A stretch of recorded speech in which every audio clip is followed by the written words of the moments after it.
What does that sound, you ask?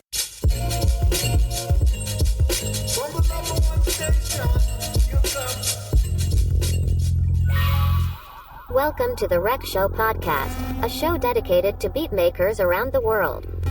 Kick back, relax with the host Gold in mind.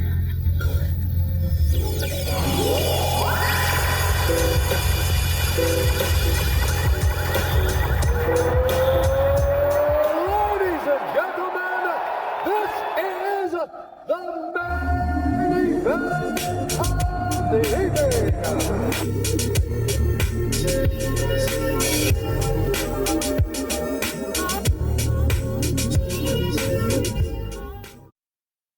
All right, ladies and gentlemen, welcome back. Welcome back to another episode of the Rec Show podcast. I'm your host, Golden Mind. Peace to everybody. You know what I'm saying? Just peace to everybody, man. All right? Listen, you in for a treat today. But first, I want to say thank you to everybody that's been sharing, tapping in with, the episodes of the Rec Show podcast. I told y'all we was back outside. And did I disappoint you yet? We back outside, man. We've been doing our thing for the last couple months. I've been back on it, you know what I'm saying? And we got some dope stuff that's coming for the Rec Show podcast. It's going to be amazing, man. So I think y'all already saw the logo change. That's going to be the official logo of the Rec Show podcast. I'm done changing the logo. That's it. It's official. All right? So with that being said, there's going to be some merch dropping soon that can help support the show. I would appreciate y'all's assistance with that, man. You know what I mean? If you've been rocking with me for 4 years, 5 seasons now, you know what I'm saying? Thank you, man. I really appreciate it. But listen, let's get into this intro, man. I'm honored to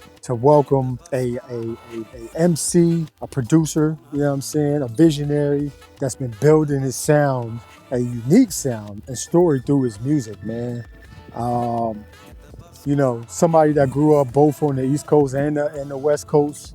You know what I mean? So he's got a perspective that I think y'all need to hear, man. His latest release, Underdog Power Cosmics 2, Cosmic Continuum, continues the journey of cosmic energy, personal resilience, and creative evolution. So we're going to be diving into the meaning, process, and impact of this project. And of course, learning more about the mind behind the lyrics and stuff like that, you know what I'm saying? But then also, we've got a special guest joining us who's not only a seasoned musician and a producer in his own right, but also played a major role in shaping the sound of Underdog Power Cosmic 2, Cosmic Continuum. So we're going to talk about his creative process, his collaboration, and his own style and how they mesh together, forming this, you know what I'm saying, building this inside of the Millennium Falcon. You know what I'm saying? So listen, internets, man, help me welcome the one and only La of Underdog Music. Also, help me welcome Rod Nice back to the show. Rod Nice of Bap Notes Music.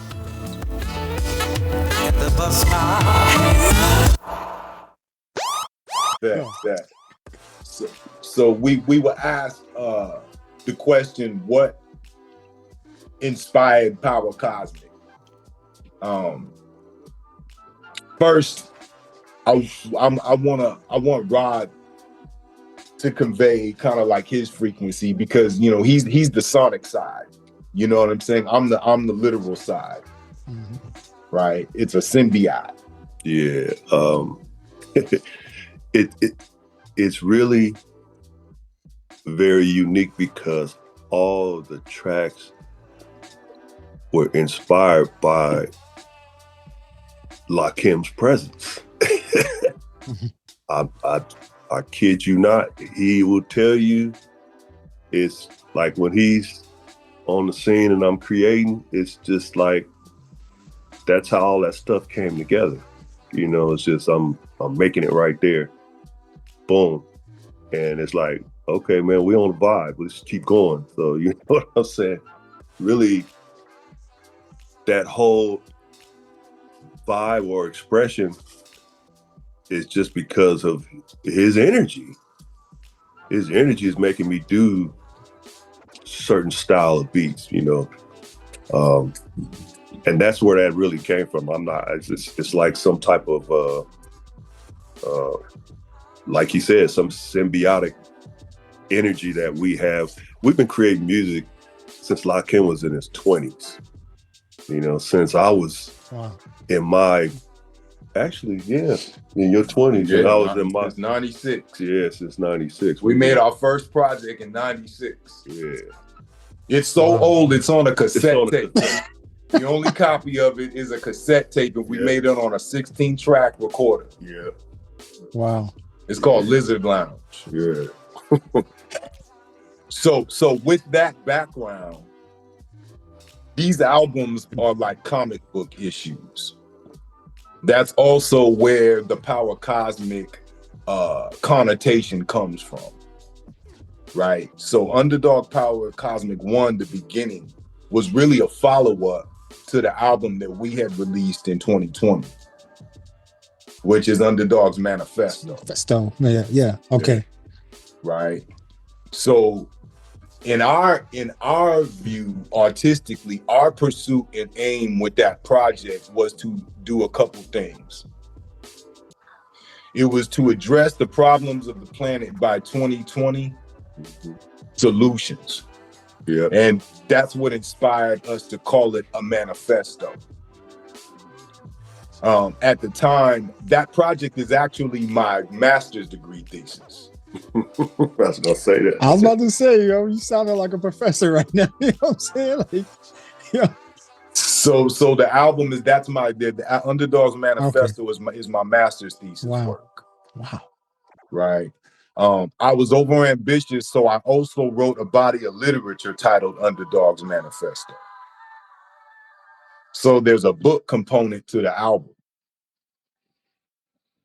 So the album is an audio book, and there's an actual body of literature titled Underdog's Manifesto. That's quite dense and scientific, right? Because I had to present statistic data to present my claims.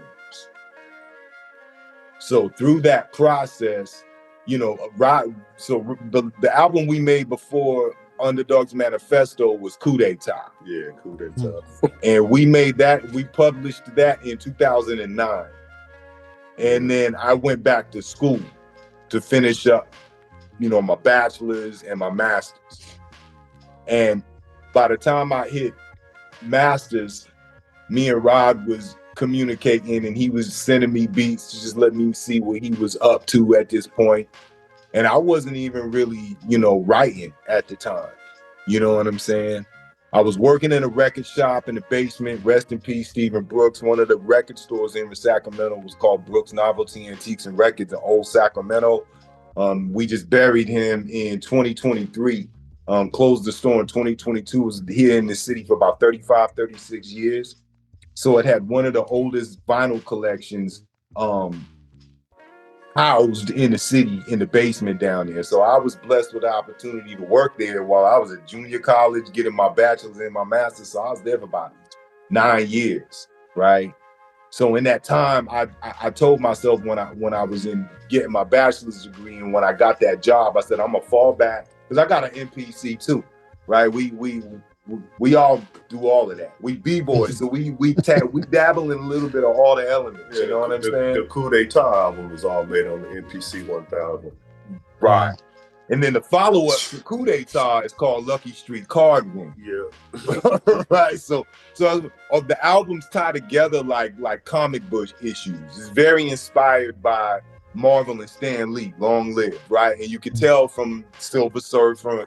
So, all of the creative inspirations over the course of our lifetime, we've kind of incorporated in as part of the seasoning and the recipe for how we make these records.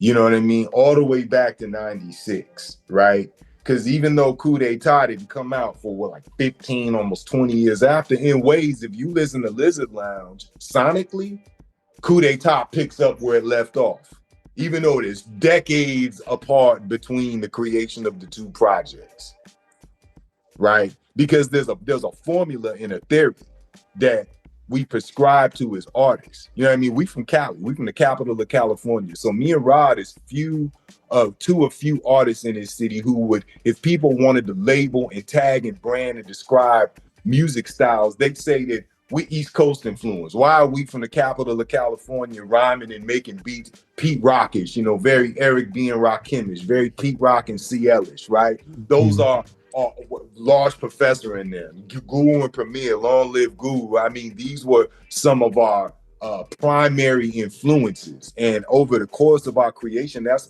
kind of how one of the factors that, gravitated us together was our style, right?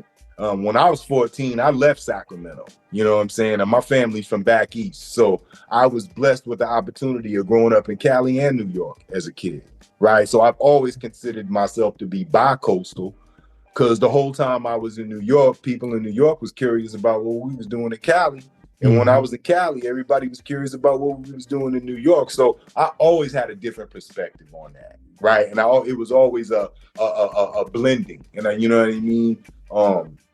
I lived in LA. I graduated from high school in LA as well, right? So, having those different experiences gave me an appreciation, right, for all of the influence, and all of that comes up in our music. So check it out too. So like, I grew up here in Sacramento, and I grew up in Del Paso Heights, and none of my homeboys that I grew up with likes the music I made. They don't. They're like, man, why you ain't bumping no E40? Why you ain't doing no Mac Dre type shit? You know what I'm saying? So I can create that, and I have tracks like that, and the shit is dope. You know what I'm saying? But what comes out of me just comes out of me.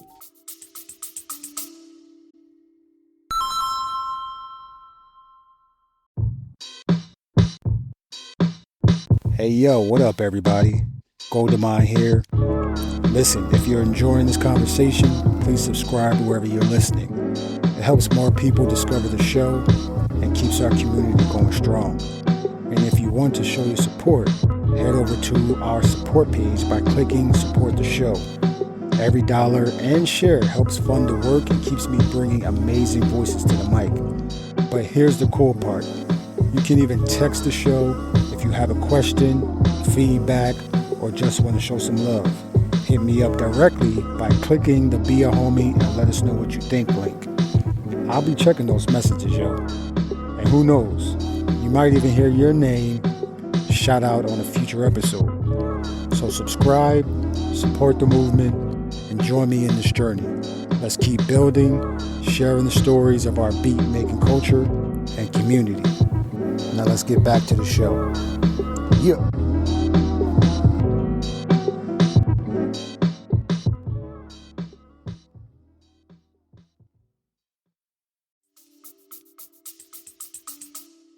Mm-hmm. You know, it's not like I purposely I'm gonna try to do this, I'm gonna try to do that. I just sit down, and whatever touches my soul, that's what comes out. You know, like when I heard some of your stuff, I was like, he's killing it. He is killing it. Yeah, some of them beats is dope on there. Beats are dope, bro. Keep playing them back. Giving me ideas, man. Yeah, man. Appreciate that. To me, some people might say we East Coast or this coast or that coast. To me, it's just music. You know what I mean? It's just music. There's nothing more than that. When people's trying to label it, what we do it's just something that comes out naturally. When he comes around and he's like, all right, let's just build something. Next month, I know we 3 or 4 songs in, and it's tight. You know what I'm saying? And we have a great, not only a great relationship with music, but outside of music too.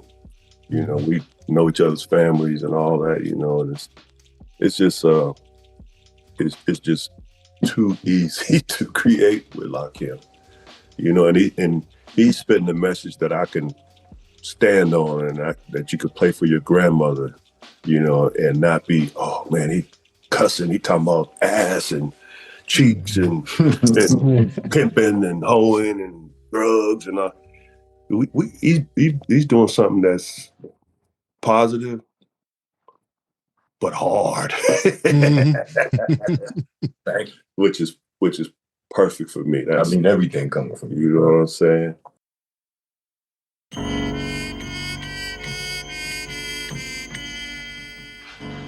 Professor!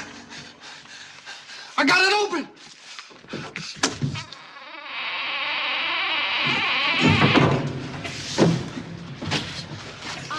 Good heavens, man! Great Scott, we've discovered the fountain of all knowledge of Egypt in the entire world, you... This can't be, man. What? You know what this is? What is it, Buddha? It's the Book of Life! In the beginning, when man arrived on Earth, the black gods did leave their spacecraft, and they walked, and they named the beasts of the sea and the animals of the land. And man in his blackness did walk the earth, making medicine. Medicine? They discovered time. These were all black people got down. Wait a minute. There ain't nothing in here about whitey. This is ours, Jack. Wait till the brothers hear this. Puna. I'm gonna get this book out of here, baby. This tells me real tea. Check this out. Control yourself, don't you see? What you mean, Jack? Look at this here. Black people started the music and the brain surgery back in the year 3 BC. Yes, of course, Puna. Man, they was getting down. This is it, brother. Yes, everybody gonna know about this. Listen, we can change the history. Civilization will be changed. By all means. Yeah, this is gonna be it. Nice is our Dr. Dre, bro. In Sacramento, there's so many layers. You don't not to any fault of your own, bro. Like the power cosmic is the tip of the iceberg to all of the branches to our foundation. You know what I mean? We got a somebody who we might liken to an Obi-Wan that don't nobody see, right? As the generations progress, less people are aware of, but key individuals that came from this city. This brother named Will Prince. What's up, Will? If you hear this, shout out to you, man. That's my OG right there. That's the one that taught me a lot. So he's the resident pioneer DJ of Sacramento, California. Him and his cat who's in Harlem now named Armstead, DJ Armstead. Yeah. And in Sacramento, historically, some of the foundations of there being parties where we were hearing some of these records being broke, right?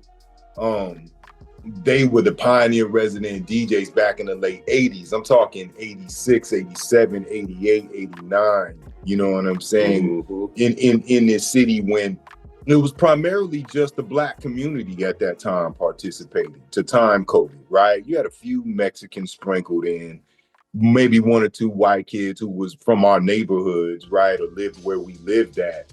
But it was not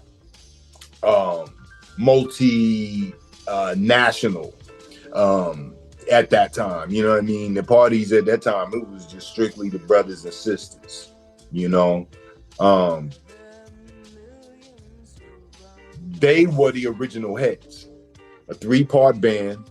Drummer, Rob was on the Fender Rhodes, Will was a drummer, and shout out to Harley White, who's also a pioneer musician and artist from our city, who's a bassist. And these cats were kind of like our Sweetwater, you know, that band that made Sade. And they were the greatest thing that never happened to hip hop hid away in his city. And if you know who Nate the Great is, and shout out to Nate the Great and the Cuff, or if you know who Chuck Taylor is, and shout out to Chuck and FSKO and Socialistic, or Soul Clap and FTS, shout out to them. E-Train, shout out to Train, you know what I'm saying? Some of the all of them guys. Yeah, man, of Livestock, all the man, who else?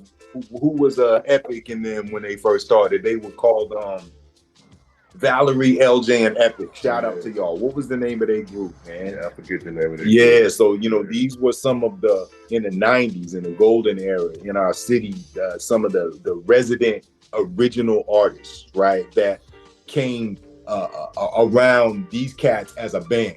You know what I'm saying? and they just so happen to also have ASR 10. So this was in the ASR 10 era. This was the time code. This was when Enter the 36 Chambers. That's the Lizard Lounge album, ASR 10. Yeah. You know, like the likes of RZA were bringing to the world what the ASR 10 could do as a keyboard in production in hip hop. And we had our very own Will Prince was the master of the ASR 10 back then. Right. I mean, you wasn't no joke neither, G. You know what I'm saying? So, you know, we built in a bubble, right? We built in a bubble at a time. Sacramento was in a bubble where it was not being over-influenced by outer artistic influences. Right, because I graduated from high school in LA. I know what it is to be an MC in LA, out on Venice Beach, freestyling. I remember the Good Life, Project Blowed in Leimert Park. I was in LA in that era, right? He was out there with DiBiase then. Yeah. You know what I'm saying? So I remember what it was to be an MC from that city and the peer pressure of influence. So everybody trying to get with Dre, or everybody trying to get with King Born. Shout out to King Born and Evil, right? In New York, you know what I'm saying? We was in Long Island, right? So I remember the pressure of everybody trying to get with the Bomb Squad because we was near Roosevelt, or everybody trying to get with this one or that one, right? It was a pressure of trying to kind of attach yourself to a signature sound. But what I'm getting at is here in Sacramento, even though we got exposed to those influences, we weren't over-influenced by them. And what it did is it kind of allowed us to do what's common in our own uncommon way. And that's something that I've always been proud of about the sector where we come from and the art that we create, right? Because even if you go back to the 90s and you listen to the music from all the artists that we just named, you know what I'm saying? You're going to hear some stuff even in 2025 that it sounds authentic and it has quality to it. First one in, last one out. 7-1 track. Power Cosmic 2. Bottom mirror, black dark, the night miracle light. I shine like a triple, stay darker, black lyrical, writing rhyme and the inkling of a Sacramento to cells projecting. I granulate the groove and get right between the racket. I regulate the rule and igniting the mic and racking. Stimulate the student with knowledge and mic perfection. Analyze the wise, the eyes are quite perceptive. 20/40 vision providing sight correction. I am mic connections, knocking out the lights in 60 seconds. The solos on bright, see on the decans. Pilgrimage, I ride under the night just like the Meccans. Salute without salam alaikum in a second. Right? So, moving back, fast forward. Underdog's Power Cosmic, the first one, was inspired by, shout out to Kaba Kamene, who put on a master's class in African sacred science through looking at the Medu Neter. So the Medu Neter is what we know more commonly as the hieroglyphics on the walls in Egypt, right? But the Medu Neter is actually our ancient ancestral language. Some scholars might argue it's the oldest verbal and written language in our transition into the flesh, but we don't have to go off that rabbit hole right now. And in the process of studying African sacred science through the lens of the Medu Neter, we came to the inspiration of the cosmic energy, right? And this was also us coming off of Manifesto. So once we looked in Manifesto at the problems of the world through race, class, gender, human rights probably being the next logical step for humanity, and kind of feeling like that was the solution to the world's problems, the perspective went off Earth, right? It was boring to talk about anything earthly at that point, right? I mean, how many songs could be about being from the ghetto? How many songs can be about hard times? How many songs could be about sex or money or anything earthly? And for me as a writer, that's boring, right? Because I'm a sociologist and a Pan-African by actual training, right? So when you look at the Earth's problems from that perspective, really human rights is the common denominator. And once humans finally stop resisting that and flow with it, what we know as inequality in the planet will cease. And that's the transitionary phase that we're in this what they call the Aquarian age. So it's cosmic. Right? So applying the solution to the problem, it wasn't going to be too many more songs about like my upbringing and being a stick-up kid and being from a gang. It wasn't like, you know, that's all back there. And then we solved that. Right? So when we were in the lab, and as Rod described, the symbiosis would inspire a sound or a sonic, then the code of the 713, the code, the resurrection code, the frequency in the form of utterances or words kind of comes out from the beat. A Big Daddy Kane got a line. He says, next, the formation of the words that fit. You know what I'm saying? So I always hear Big Daddy Kane voice like when I hear the beat, next, the formation of the words that fit. Word. Right? The beat calls forth what it said. So just like Rod's saying, like it's 360 degrees, it's yin and yang going on right there, right? Because I do things with the beat. I disappear with the music. You know what I mean? So that's why like we call it Mandalorian music. Like these niggas call me, I'm an alien. I'm part of the crew. Our crew is Black Future, but like I'm always off Earth type shit with this shit. I'm always like in the dark. I'm always in the perimeter. You know what I'm saying? I'm never present. I'm the one who's not there. You know what I'm saying? And one of the MCs that I learned that from was Rakim Allah, living in Long Island.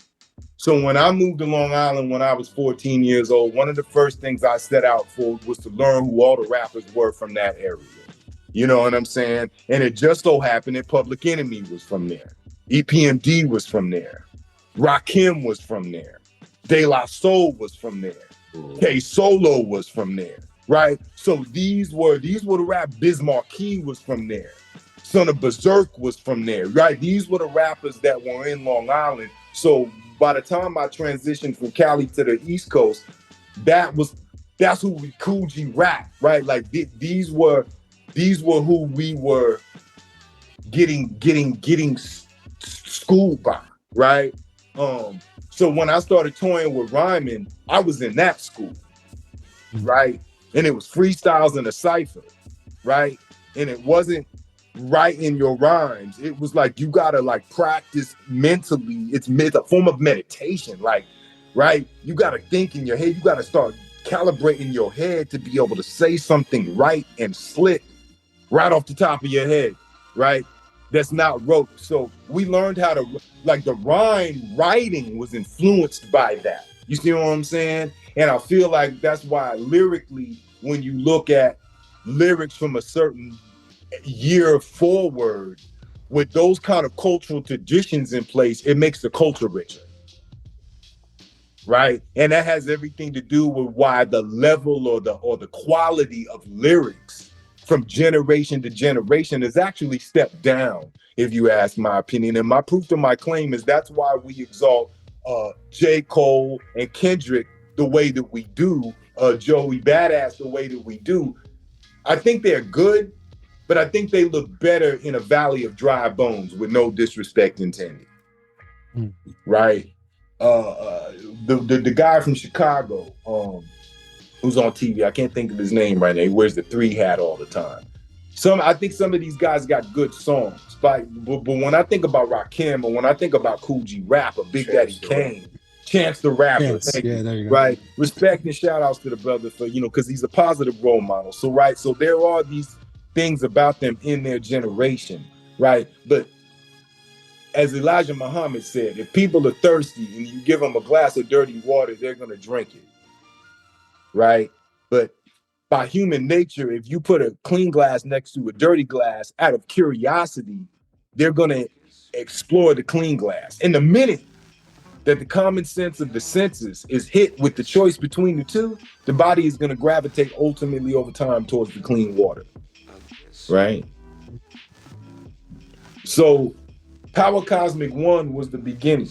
right? We started kind of like, we manifested that in through the quarantine. We got footage of us with masks up in the lab constructing that album, right? And it also had the energy of the unknown. When we were in quarantine, the world was spent a short period in 2020 and 2021 in the unknown. You know, we was hearing stories all in the media about dolphins swimming where they hadn't swim, and coyotes walking through cities when nobody was around. We slowly started seeing the cosmos, the earth, retaking its natural environment, right? But then humanity decided to say, we want to go back to what we have told ourselves is normal, which has made a lot of those more natural things subside again. Right? So when it came time to move forward, cosmic continuum, that's why it's the cosmic continuum, right? Because now when you look at the content on the album, we're all over the cosmos. You know what I mean? One of them songs is me and Rod riding down the street. You know what I'm saying? He drinking on some brown, I'm smoking a spliff, and we get stopped by the lady cop. You know what I mean? Because we doing so. And then I'm challenged by her as a dreadlock rasta. You know what I'm saying? Right? Or then you can go to Astronova. You know what I'm saying? Which is about to be the next video that we release, next visual off the album. That one's fire too, but go ahead. Thank you.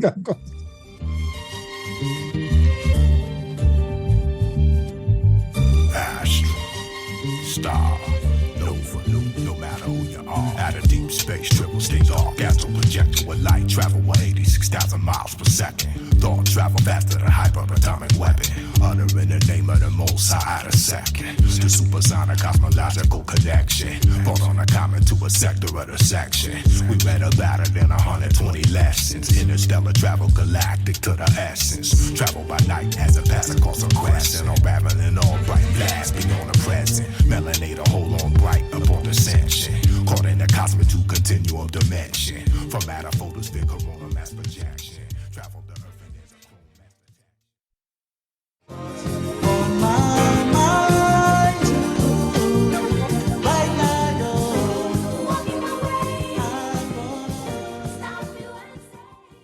it's absolutely dark matter.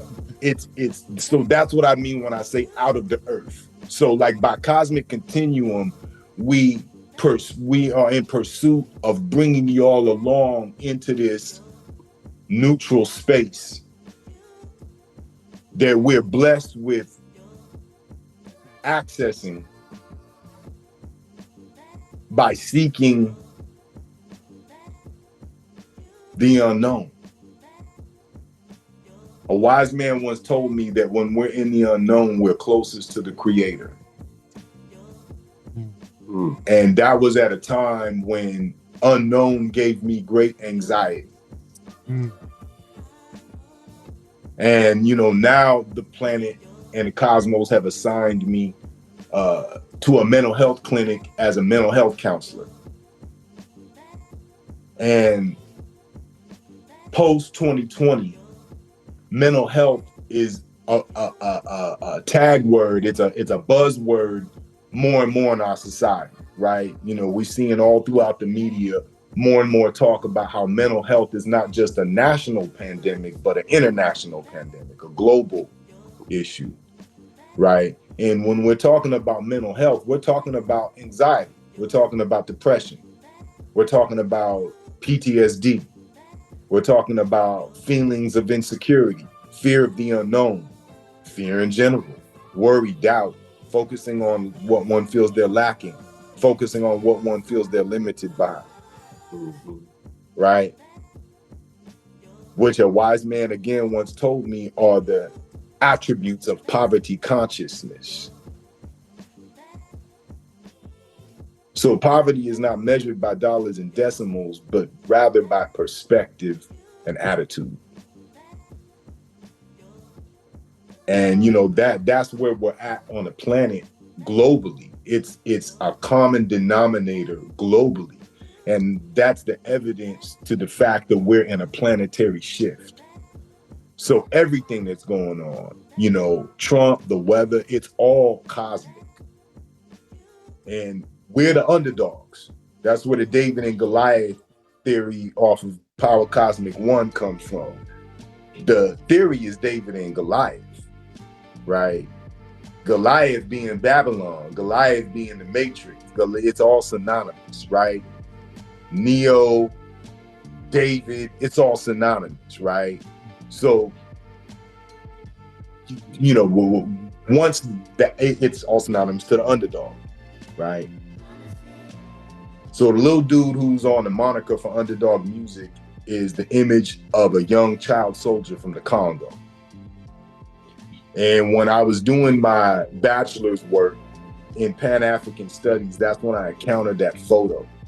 And in doing, you know, paperwork research, and, you know, I was looking at the connection between coltan and all the minerals that come from the Congo. And in that, I looked extensively at the conditions that people are facing in the Congo and the history of the Congo. And that image just resonated with me, you know what I'm saying? And, you know, it kind of became a beacon, you know what I mean? Like a driving force for what my music was gonna be at that point, right? And that's the little image of the face of the little brother. And it's a strong probability that he's not alive anymore, because he's a child soldier from the Congo. So my aim was to immortalize him, you know what I'm saying? And that's the epicenter of the underdog, you know what I mean? Like, we here in America, don't nobody in America, I don't even care if they're homeless, don't nobody in America have it as bad as a child in the Congo. And you know what, we'll find somebody who's having it worse than a child in the Congo. And, you know, that's the mental health note for humanity, is when you're feeling overwhelmed by your life circumstances, you know, if you choose to look around, you'll find somebody that's having it a lot harder than you. And we can choose to take some coping from that. We can choose to take a second breath from that, right? Because that's what we're ultimately talking about from day to day when we're talking about how do we manage anxiety? How do we manage fear? And this conversation is cosmic.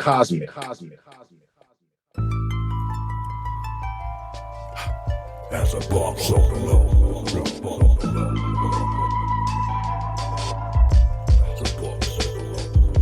Distant memories of Mackie and navigating marauders, connected to combatants, navigating the waters. To hawk free the people today, known as a breaks from Assyria, controlling the battle. The real taking we back to Zep-Tepe. Dr. Nova say history erased the mystery, and that's exactly why history remain a mystery. Get us with slick trickery, end up getting the dickery of the fucking century. Shift coming eventually. Messenger told us the ship coming eventually. Measure 1/2 mile multi-dimensionally. Melanated dot strange multiverse, the trilogy. Underdog manifest cosmic to continuity. Right? Because as above, so below. Like Create Like Him off of Cosmic Continuum 2. Go check it out. Right? That's ultimately what we're talking about. And when you look at astrology or astronomy, all it's talking about is that as in heaven, so it is on earth, as it says in the Bible, as above, so below. Often the events on planet Earth are heavily impacted by, but not definitive in, events in Mars, right? Mercury, right? Mercury has dictation over communications. It has dictations over emotions. It has dictations, so how does that play out? Emails, everything in our world now is communication by way of the World Wide Web. So when Mercury goes into retrograde, for instance, we notice that we have cell phone and connectivity issues. We also have emotional fluctuations, right? As above, so below. And these are the kind of things that sciences like astronomy and astrology point out for humanity, kind of as a guidepost or a map. Like, heads up, Mercury's going to go in retrograde. While it doesn't make it definite that these things will occur, the tendencies are in the air, right? And sometimes knowing is half the battle, right? So knowing that, 999, for instance, because its spiral was going to be bringing things back around in the week of September 9th, 2025, for people who are aware of that, they had the ability to emotionally and mentally prepare for the if, ands, and maybes that may come. Whereas somebody who's not aware of that gets hit the same reason, the same science, the same way, without awareness, it could turn into a why me. And a person becomes overwhelmed by their circumstances, and then they become clients in our clinic. Or they go and see a psychiatrist, and a psychiatrist's solution for any problem is only to suppress symptoms through the use of a placebo pill called medication. Right? And while, medication can help, it doesn't heal the problem. It suppresses the symptom. So this is why holistic, right? Approaching things from a whole perspective. God has a cure for everything. And some people choose, a combination of both. And that again is holistic, right? Taking things from the whole circle and seeing what works for them in their particular case to improve their situation, right? Because 98% of everything in the cosmos is made up of 98% of everything in the cosmos. Neil deGrasse Tyson is popular for saying that. And it's absolutely true, right? So that means that everything that we need, we can access right here and now. Yep. Right? It's a matter of perspective and awareness. So our goal is to assist in the process and play a small sand grain size role in the process that's ultimately happening in the cosmos and time and space, right? And people and places and things and events on Earth are not an exception to that, right? And the social constructions that exist as institutions on our planet today, such as religion, education, medicine, military, government, engineer the minds of humanity in a way that's very Earth-centric. Everything's about people on the Earth. Even when you think about Genesis in the Bible and Revelation in the Bible, it's all about planet Earth. What about Venus? Is Armageddon gonna happen on Venus? Does the stuff in Revelation apply to people on Pluto? Right? You see what I'm saying? So sometimes these man-made tropes are the source of the mental health problem because they're an artifice, right? They're an illusion. They're a part of the matrix. The matrix is basically man-created reality.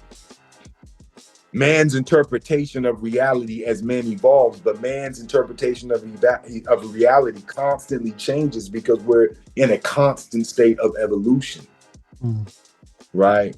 And the power structures in existence on the planet right now are very reflective of the resistance to natural evolution of things, right?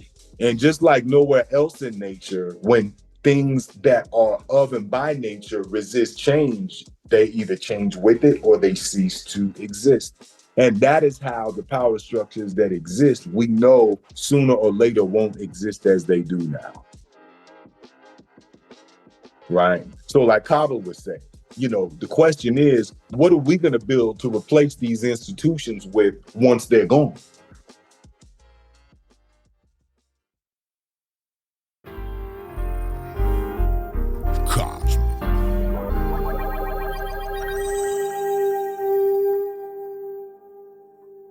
The age of apocalypse seeming to be the day we in. But super spoiler, I seen the end in the game we win. Black archaeology, architect and astrology.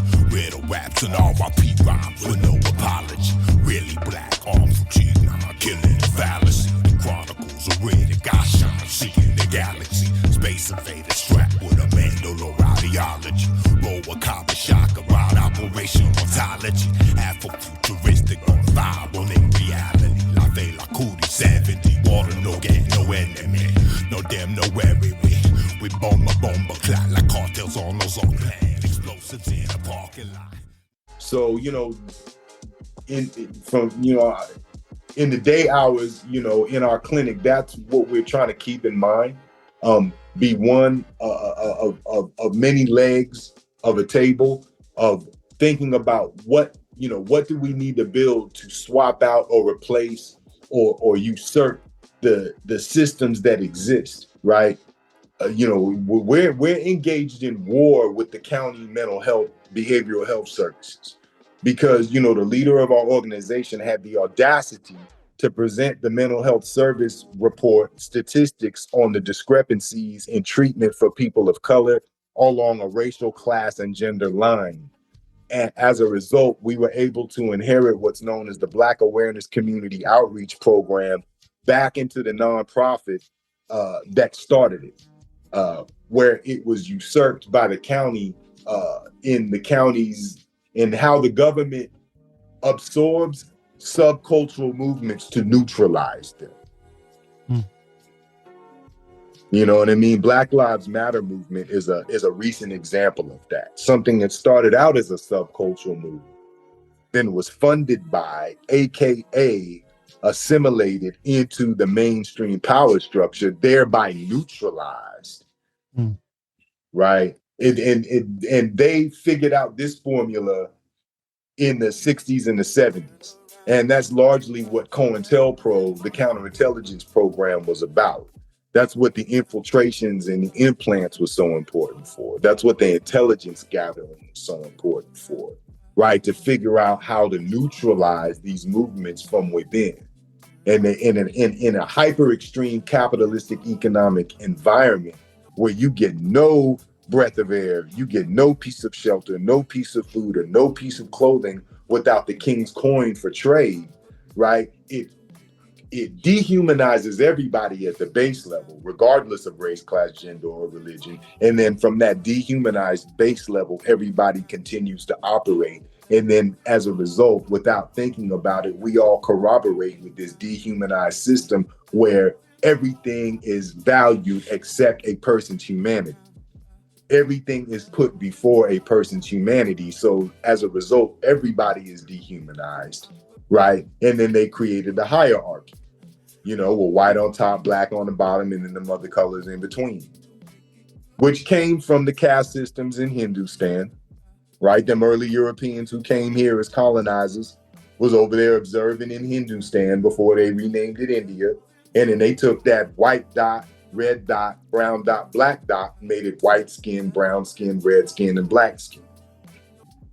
There's a real good movie on it called Origin that came out. I think Ava DuVernay did that, if I'm not mistaken. Right. They encoded it in the U.S. Census of the 1700s as racial classification index number 15. Right. And then in the 17th century, to justify chattel slavery, they created several pseudosciences like phrenology and craniology to try to justify the hierarchy of certain groups over others, superiority and inferiority, which was all fallacious science and not rooted in scientific research. It was rooted in the Hamitic hypothesis and the curse of Ham, which comes out of the Babylonian Talmud, right? I don't want to go too deep off, but it's all relative, and it all is part of the web that has tied together what we know as reality, what we know as society, civilization, and the matrix, right? So Power Cosmic also came from the Marvel series. And if anybody's seen the most recent Marvel movie in the theaters, Fantastic Four, they are starting to hint to Power Cosmic. And that actual term I first discovered as a Marvel fan, which has a whole background to itself, because Marvel was outlawed in my house. My parents were, as young Christians, part of a cohort in the 80s. They were talking about the Illuminati and the New World Order. And somebody said Stan Lee was a warlock. And when I was 7, my mom came home and said all the Marvel stuff had to get out the house. So that gave me a taboo and an affinity for Marvel, right? And I discovered Power Cosmic and Silver Surfer. Silver Surfer was one of the characters I gravitated to because he wasn't on planet Earth, right? So again, with all that talk in the Bible about Genesis and Revelation and Armageddon and the end of the world, my coping mechanism as a child, was to find the sanity in, or what's going on other planets or other worlds. So Silver Surfer became a character I gravitated to. in the process. And in the process of gravitating to him and studying and collecting the Silver Surfer series, I discovered Power Cosmic. Right. And in the series, Power Cosmic is the power that Surfer cultivates by becoming the Liege of Galactus, being the herald of planetary destruction, finding love, unconditional love, in the darkest place as a Galactus herald, in the love and the compassion that he found in humanity.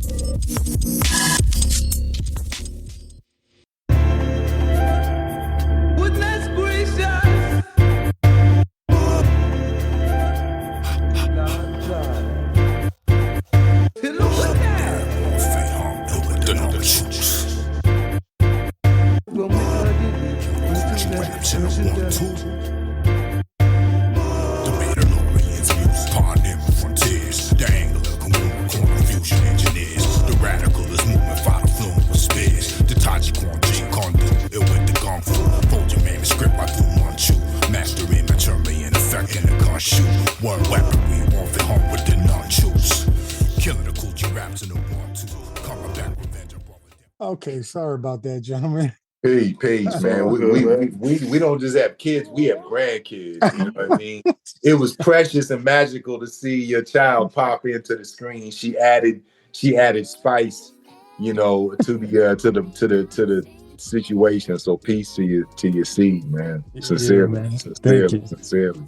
Thank you, man. Yeah, it's just I'll cut this out. I'll cut this as I edit the podcast episode. But well, you got to pick it up right where she looks, where she comes in, and you got to make that the intro or something. That's fresh. That's fresh. Oh my God. That's the star. That's the star seed. Cosmically, that's the star seed coming into orbit and making an appearance, right? Yeah.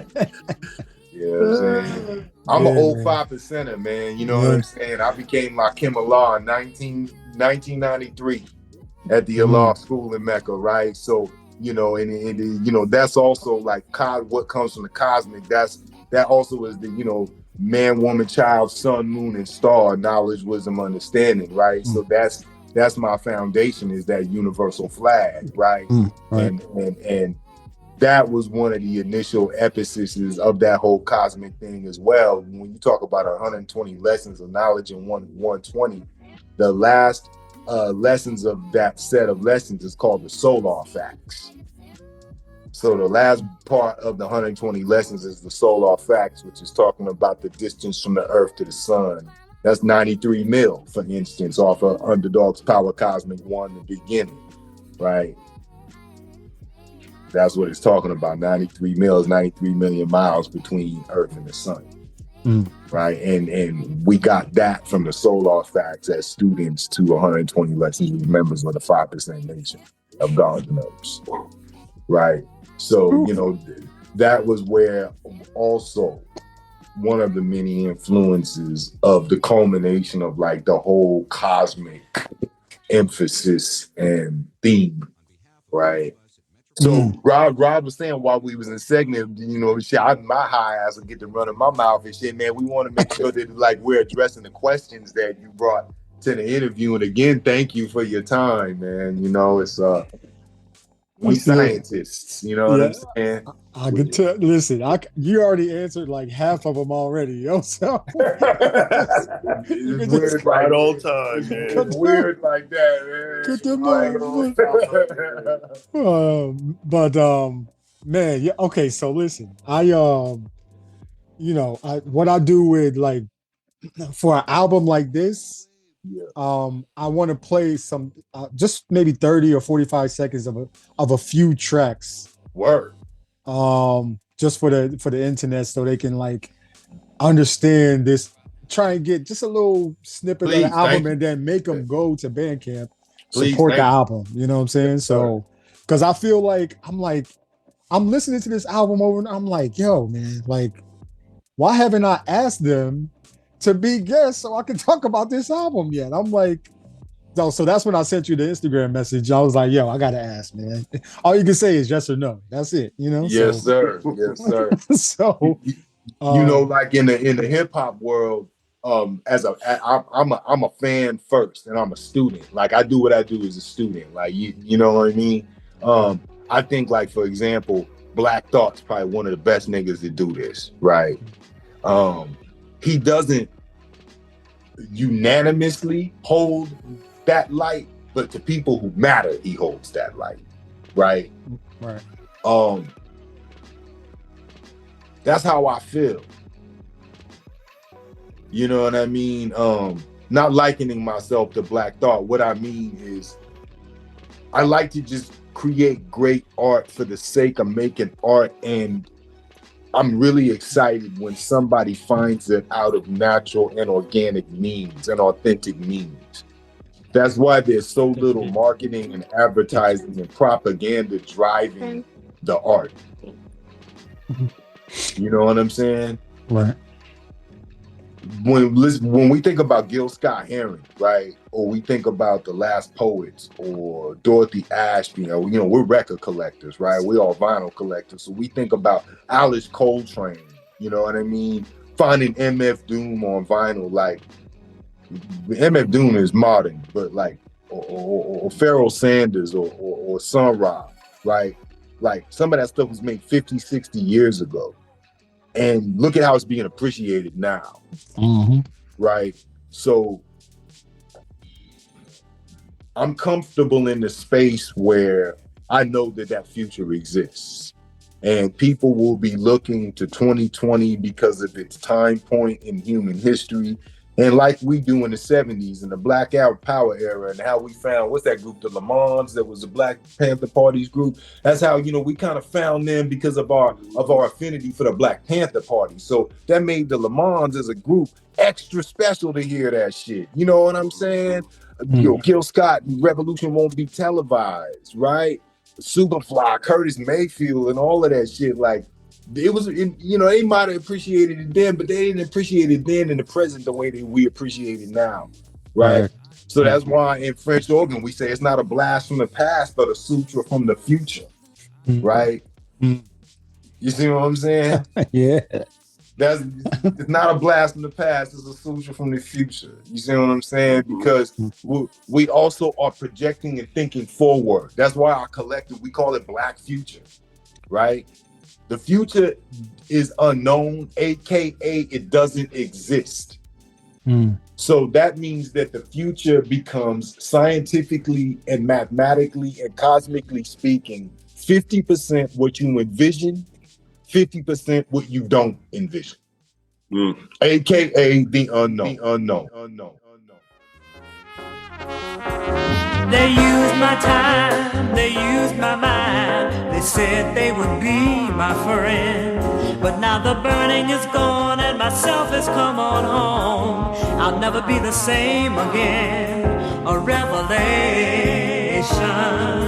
a transformation, a thought so clear and bright, a thought that brought the light, a revelation.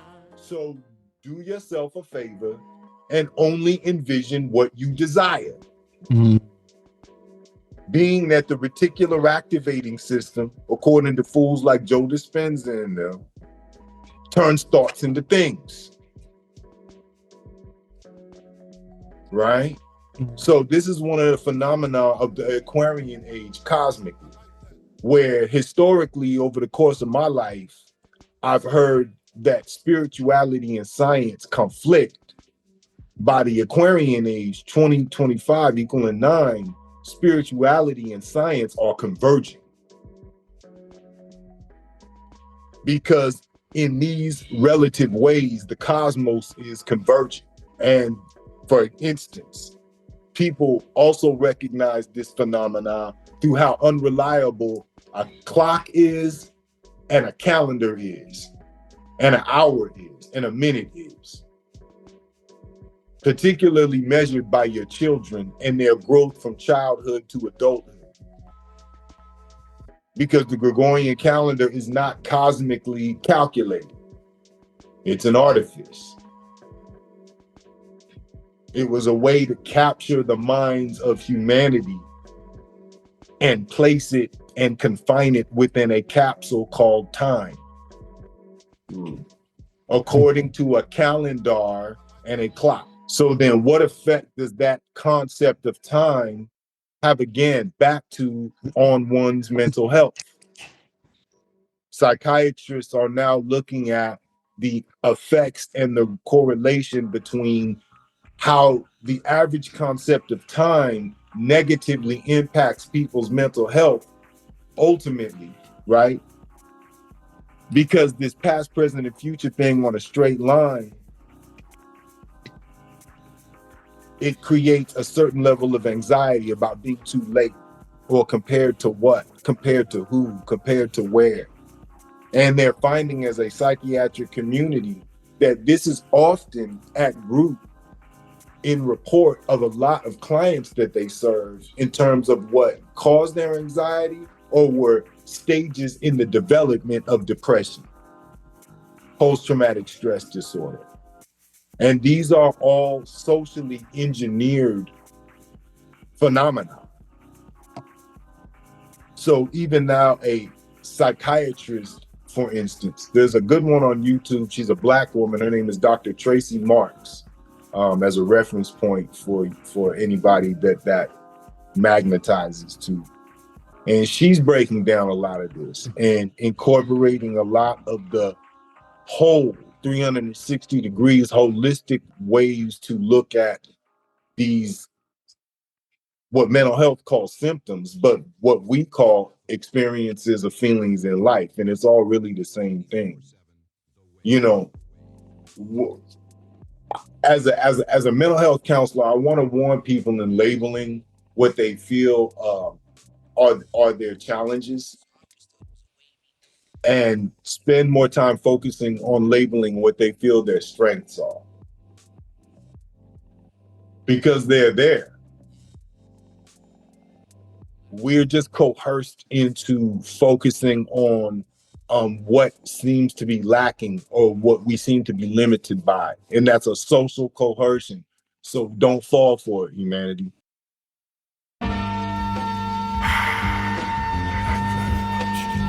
Thank you very much.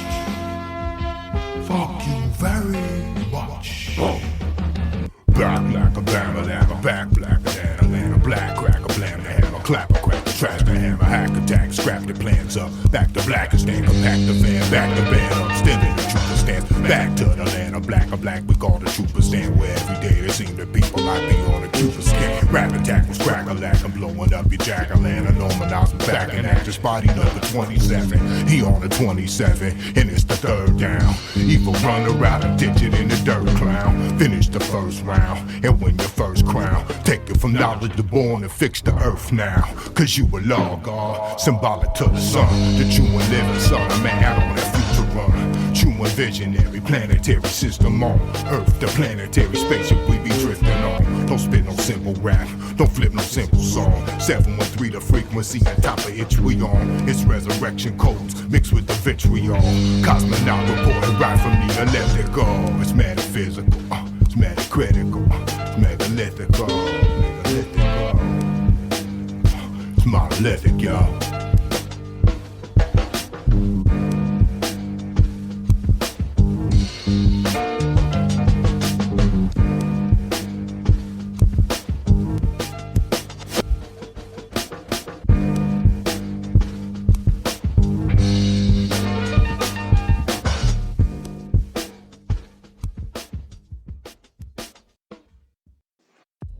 There's no two you. You are a unique signature and mark in the cosmos. So be you. And that is how things will fall into their natural order for anybody. And that's a common denominator. And it's equal. And that's how we know it's Ma'atian and we can trust it. And it's mathematically and philosophically correct because it's consistent. Again, RIP, all praise due to the great ancestor, I am Hotep, right? What up, man? What up, nigga? God damn, it's a lot of motherfuckers out here. Nigga, don't be using God's name in vain. What? Man, shut up. Yo, man, you believe in God? Man, look, do I believe in God? Yeah, I guess I do. How else can you have the sun, the moon, and the stars and shit like that?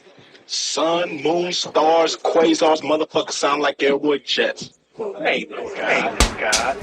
Even with planet Mars and retro, the lyrical stiletto, lie patcho, one millennium of wet flow, rap flows from the New York Island to the West Coast, flat flow, the calico, the iron, out the dress code, retros, running around the city in a Safo, all white Karina Jews, up all labels, 11s though, heavens know them devils ain't permitted in the festival, they better know the last before they catch one in the vegetable, starlight, star bright, with serious detectable, from mountains of the moon, where the children of the Numa first came into the physical, called this planet home, yo, better yet the homo, list of planet, they got the stacking granite and labeled in a cammon. I'll born with lower salmon, according to Bobby Hammond, according to Cake Minute. Shots fired and friendly, identify the enemy, keep going in the memory.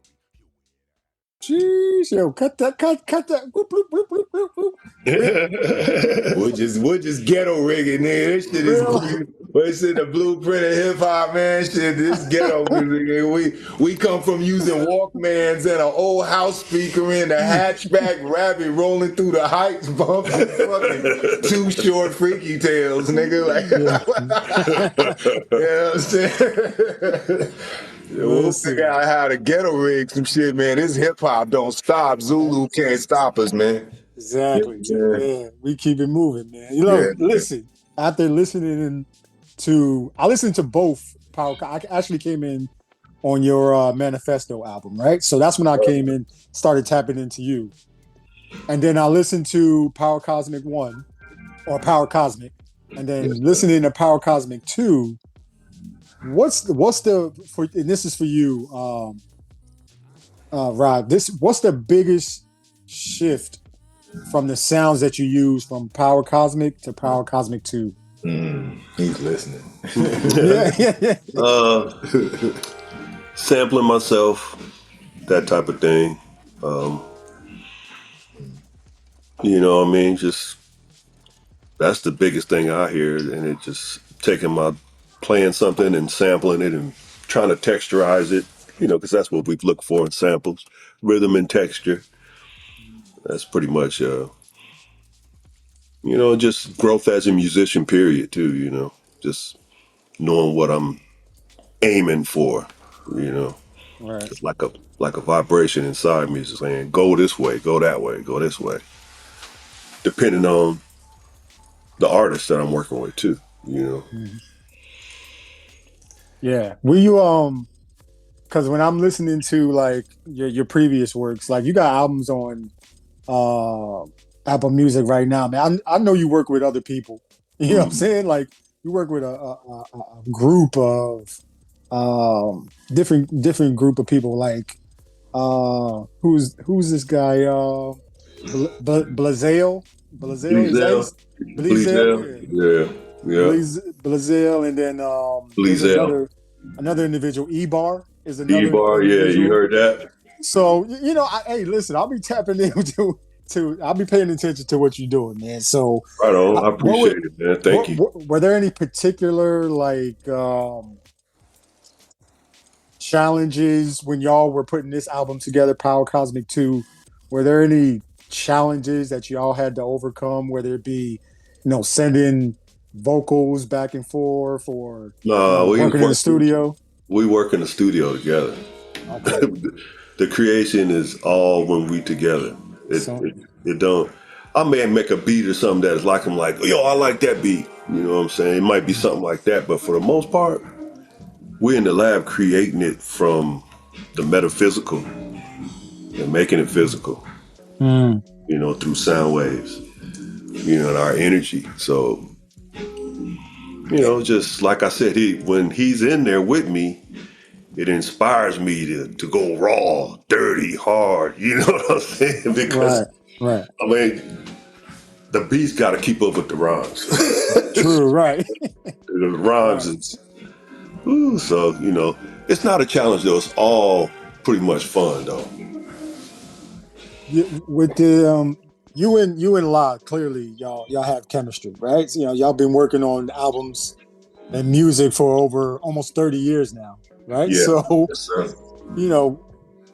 how do you balance your two unique styles to come together when building albums like these? So let me give a little juicy insight. When we're in the lab becomes the Millennium Falcon 7-1 tray. Right? We all cyclones and Cylons and all that kind of stuff. Mandalorian music. Mandalorian, we just go into that. What people don't know leave Earth is that there's two versions of Power Cosmic 1 to some degree, but definitely Power Cosmic 2. So what outsiders are not in observation of, not to any fault of anyone's own, is that typically, definitely with Power Cosmic 2, but typically the beat Rod gives me and I write to is not the beat we publish as the song. So maybe 55 to 60% of the album are the evolution of the beat after Rod has given me the base photon, right? It's like atoms, protons, neutrons, and electrons. I get the atom, I get the base proton. And then from that, I add electricity, a charge, a spark to it. And then when it connects back with nice, he then adds electricity to it. And it transforms into something else. So a lot of them songs, What Up, Though? Oh my God, this Create Like Him, so many of them, it was a whole different song when we began in terms of the beat, the track. And then when I come and lay the lyrics to it, enough of the time I'll come back and I'll be like, we listening back, and it'll be a whole different beat. And I'll be like, that has become part of the process, right? And that's what makes it Millennium Falcon music. Like, he's one side of the cockpit, I'm one side of the cockpit. That's his department. So it's my job to meditate on the formation of the words that fit and then bring that back. And the rest is on him. You know what I'm saying? If I have interlude ideas or a theme, Richard Pryor, let's use this Richard Pryor as the end. Like, I just bring that's the utteral and the literal side. I bring that to him as data, and then he sonically treats it, and that's the outcome. That's why I was saying the beats got to keep up with the rhymes, because I'll give him a beat and then he'll just murder it, and I'm like, hold up, man, I got to do a different beat to that rhyme. I mean, because it's so hard, I got to keep up with the rhymes. You know what I'm saying? And I always tell him, dog, the beat inspired the rhyme, though. Yeah. You know what I mean? Every time he does it, I'm like, but dog, I wrote that rhyme to that beat. You know what I mean? So while I hear you and I appreciate that, and that means everything coming from you, you know what I'm saying? That beat drafted that rhyme. Yeah. You know what I'm saying? That caused you to do that. None of that process is the world privy to, right? Because that's what makes it us in the Millennium Falcon flying through the sun, moon, and star and cosmos, right? Exploring, seeking the unknown, right? We know what's here on Earth. We know the problems of the Earth. We already know that. We heard all the sad. We heard all of the violent stories that humanity can sing. We don't. That's not stimulating at this point. Right, especially in a post jab society. You know what I'm saying? That's just it's redundant. It's expired. Right. So like, with all due respect, as an MC and as a student of the culture, when I hear rich sonic material that is not being stimulated by like soil. The beat's like soil. Now the soil is rich. This ninja getting rich soil, right? And the seeds need to be like, don't put GMO seeds in rich soil, right? Right. And I'm talking about beats and rhymes. You know what I mean? Don't put GMO seeds in rich soil because the crop yields as it's planted. True. Yeah. So let me ask you something, man. And because I just came to my head, like I'm gonna just weave some of the tracks in and out as we're talking. But if a new listener is pressing play on this album for the first time, which they will be, which track do you recommend? And which track do you recommend, Rod? I'll let Rod go first.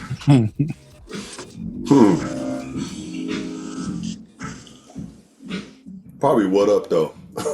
What up though? What Up Though? Man, I'm thinking about I'm trying to think about. I like hard stuff. That's just hard to me. You know what I mean? When I hear that question, I try to think about as many people as I can let come to mind, right?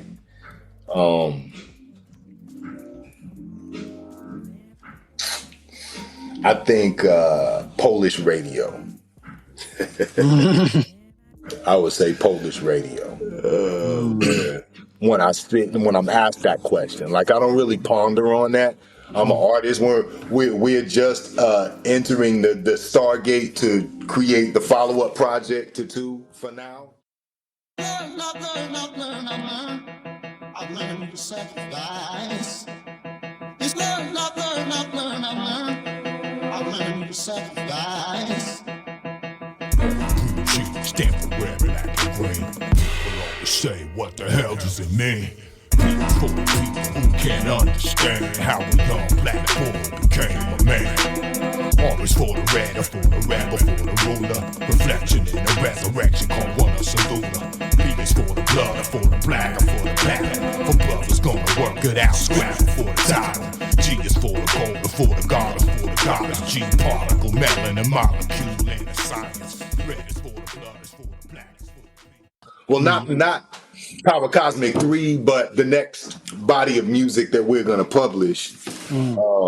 So I don't ponder on that a lot. I'm always we're in creation mode now. For us, we're in we're scheduling new creation mode for a whole new project. So I stay kind of in that present space. So saying I don't ponder on that, but because you're asking me that question, when I attempt to think about as many people as I can, I probably say Polish radio.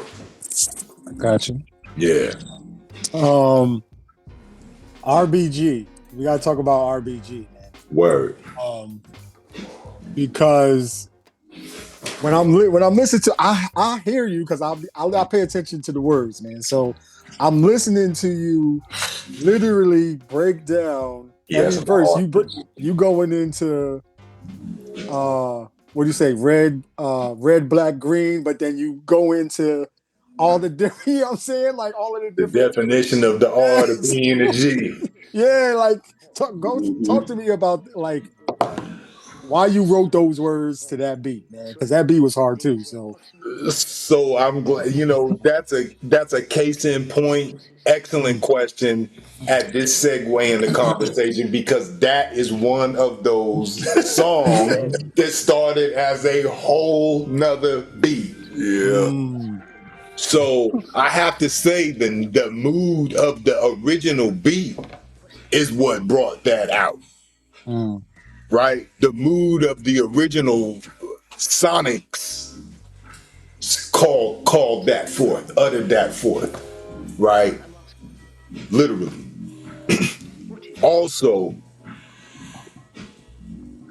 the percussion, the hi-hat and the snare that Rod had clapping in the beat brought PSK Schoolie D to mind, right?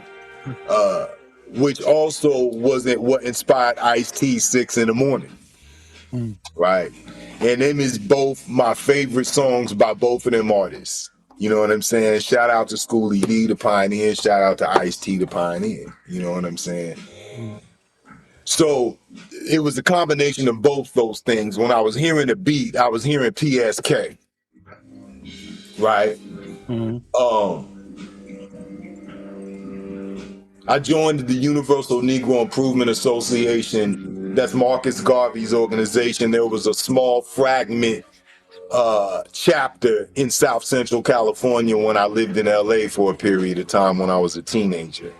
And it was one of the organizations or neutral spaces that you could be in as a teen in LA at that time, where gangbanging was turning from colors into neighborhoods and blocks, which made gang activity and interactions way more common. Mm. Right. So I moved to LA when it wasn't just it wasn't as simple as red or blue.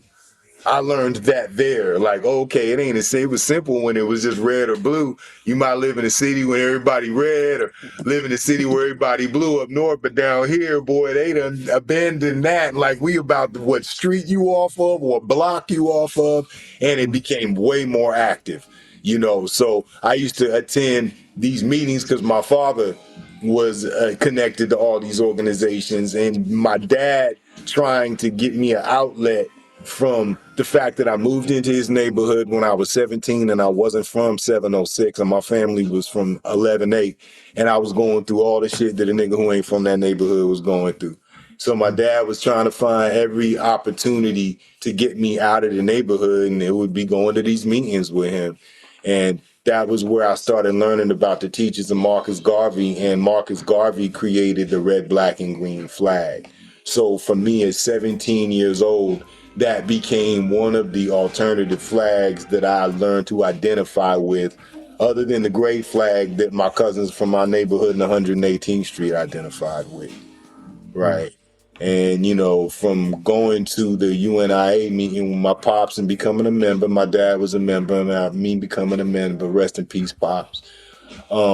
We went to the African marketplace that they used to hold out at Dorsey High School in South Central.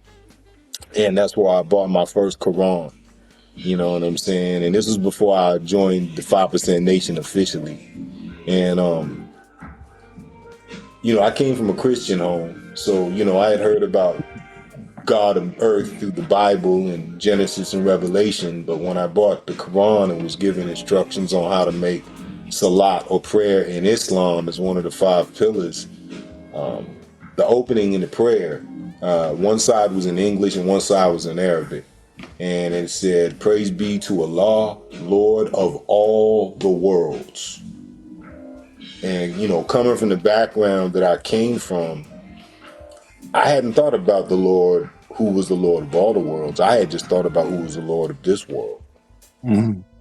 Right? Based on the Bible was talking about everything that was earthly on earth. The oceans, the mountains, the skies, talking about planet Earth.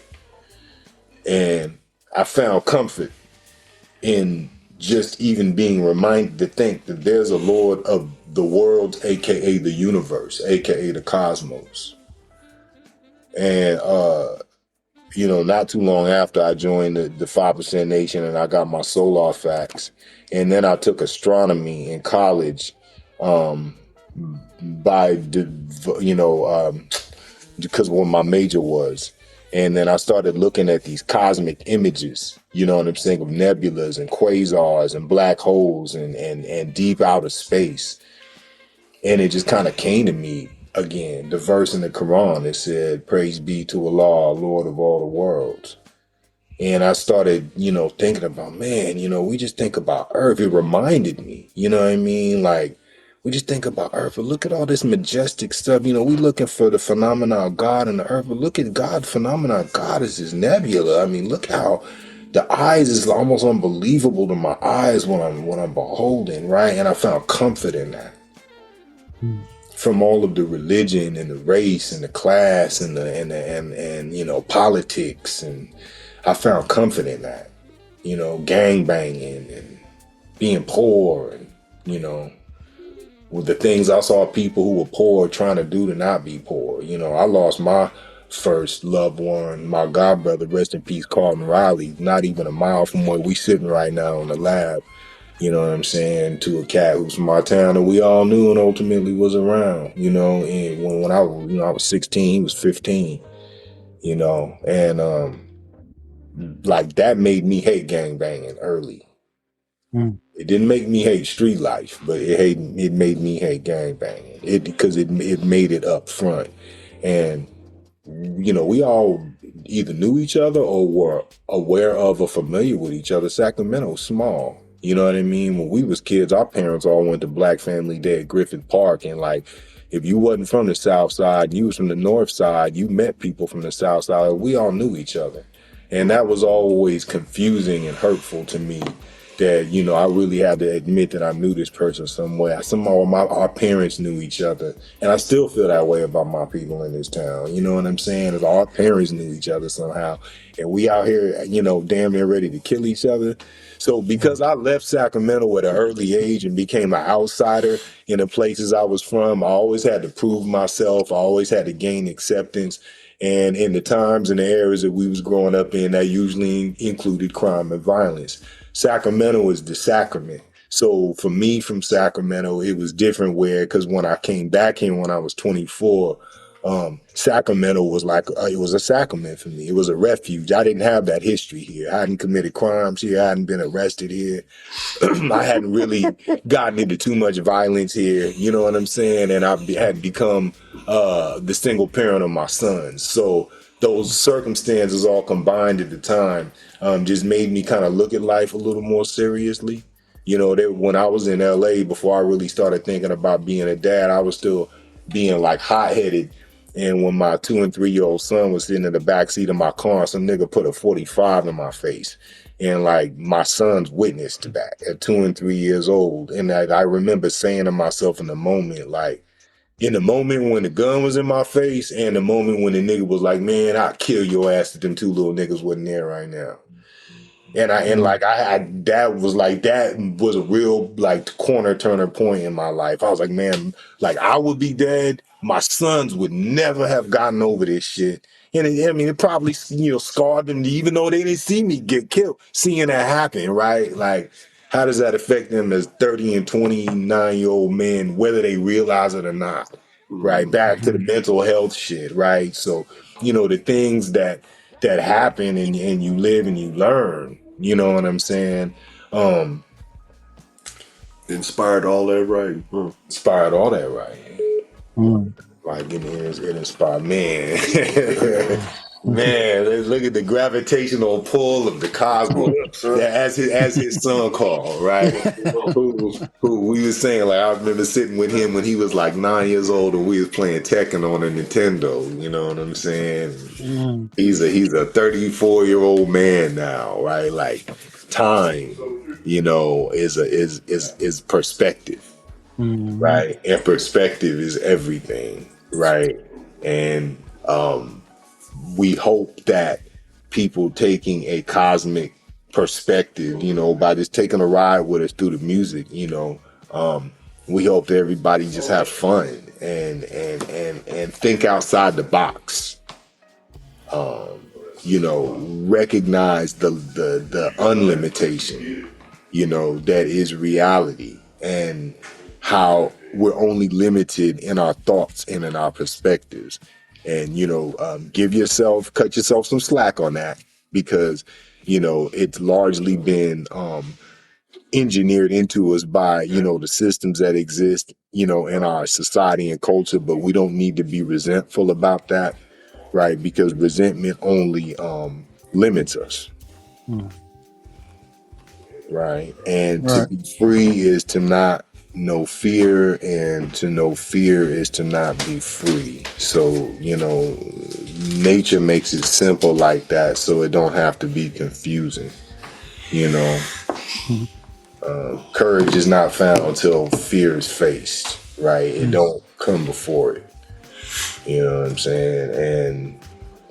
And, like fear is more intimate than people are encouraged to make it. Like fear is whatever one feels they're limited by, or what they feel they're lacking, or what they're worried about.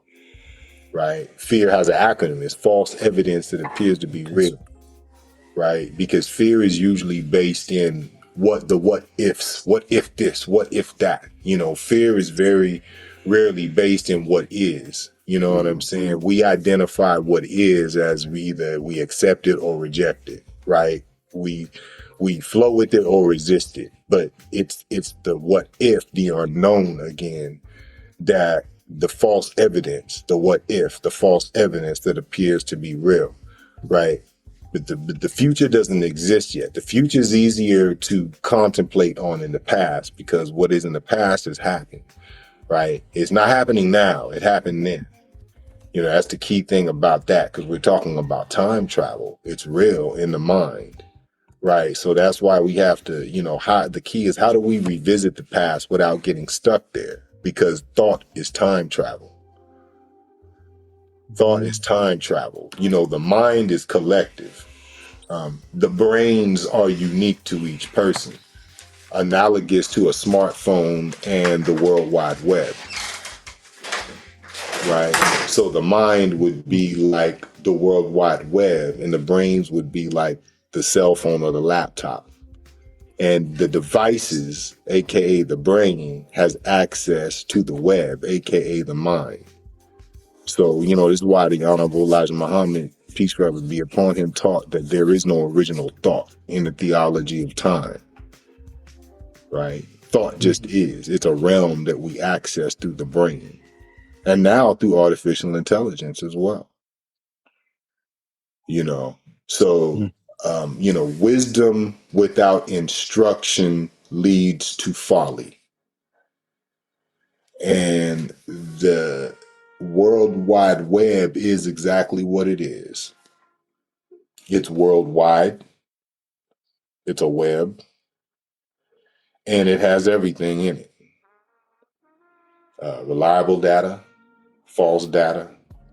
There's a guy online, his name is Seven Bomar. Shout outs to Seven Bomar. He created a AI platform known as Sybil.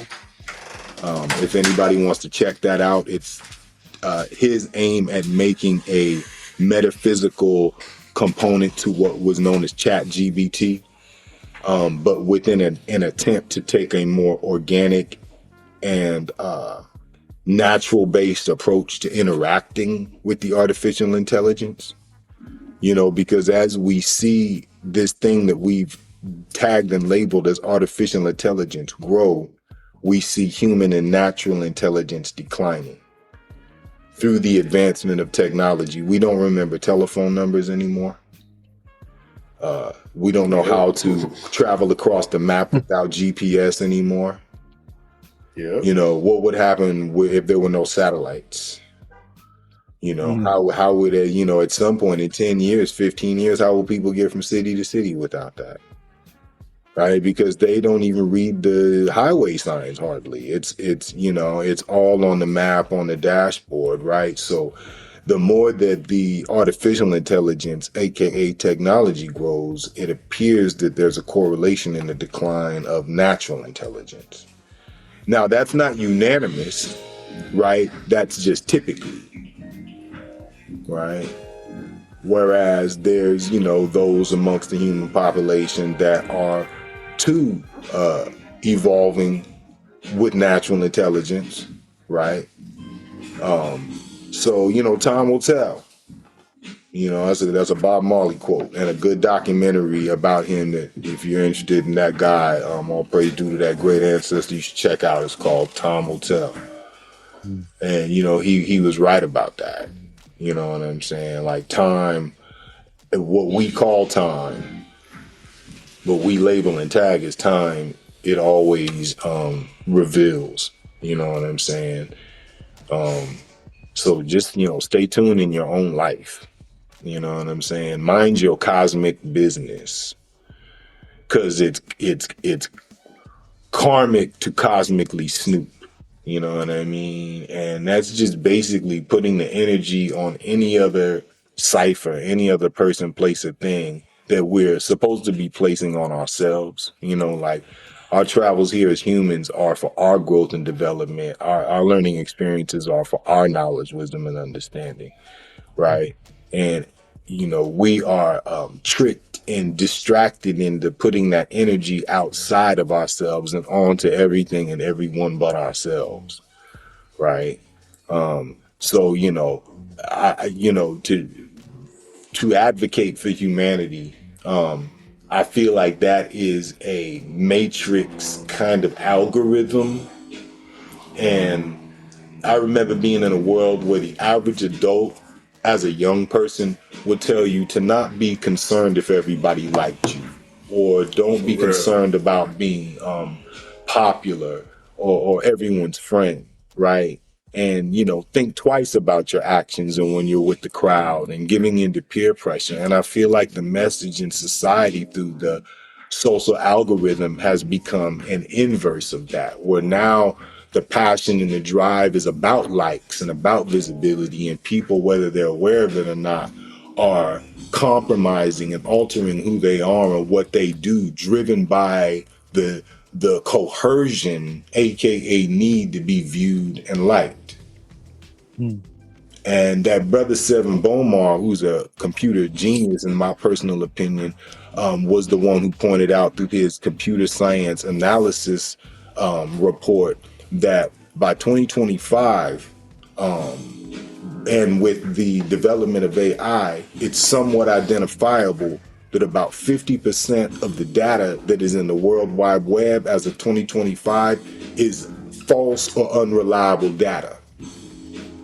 Because the World Wide Web has been a information inputting at an unregulated state for so long, pretty much since its inception, that there was in Google and in search engines, there wasn't a fact checker for information that was being inputted. So now at this point in time and space, right, as we call it, it's a 50-50 chance that what you find in the World Wide Web will be reliable or unreliable.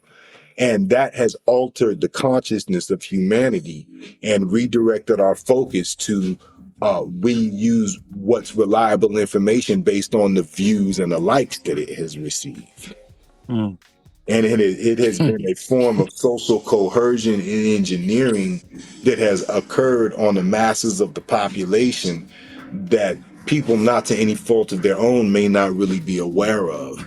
And I'm trying to identify it along with my human family as a point that we might want to identify where our anxieties and our depressions and our traumas and our fears and these issues that we have come from. You know, have we come to a state where there's an over-reliance and an over-interaction in the cyber realm in comparison to how we're interacting in the physical realm? And, you know, over time, you know, are the effects on our mind, body, and soul balancing and leveling out in terms of their pros and cons, or their positives and negatives? Man, I feel like I'm in a university. I feel like I'm in a university right now, and I'm just in awe. I'm like, hey, yo, like, 'cause this is information that I don't think I don't think they're gonna be ready for this conversation, but it's probably right on time. You know what I'm saying? Like, man. Okay, listen, because I only got a few minutes left before I got to. But I wanted to throw some things out to you, man. Like, let me just say this real quick. Internets, Underdogs, Power Cosmic 2, Cosmic Continuum, man. So if you don't know what a Power Cosmic is, go to your Googles, look it up. I don't know if it's going to be factual or not. But 19 tracks, 31-minute project, man. They released this in late 2024.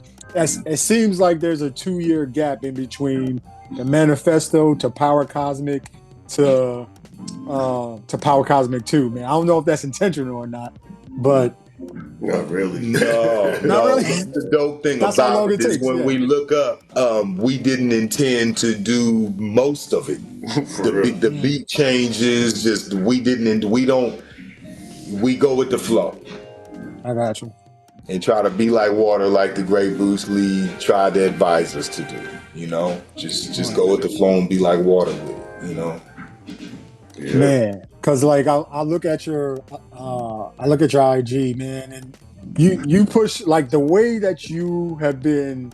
Like I was ready for this album in 2023. Like you was pushing this album in 2023, so I kept saying like, "Yo, we ready?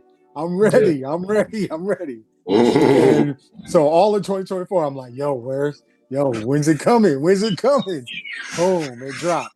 So an example of how it's not intentional. Rest in peace to Rod's grandmother, and rest in peace to the great Warren Bell, his father-in-law. We had two ancestors pass within the time that we were constructing the project, which understand naturally, you know what I'm saying, came into the wave of the time in the production of the project, right? Had those two great stars not transitioned to the Orion Nebula in that time frame, it probably would have come out at a different time. But it came out at its appointed time, right? Because in cosmology, there's the law of cause and effect, or the law of sequence, which says there are no coincidences.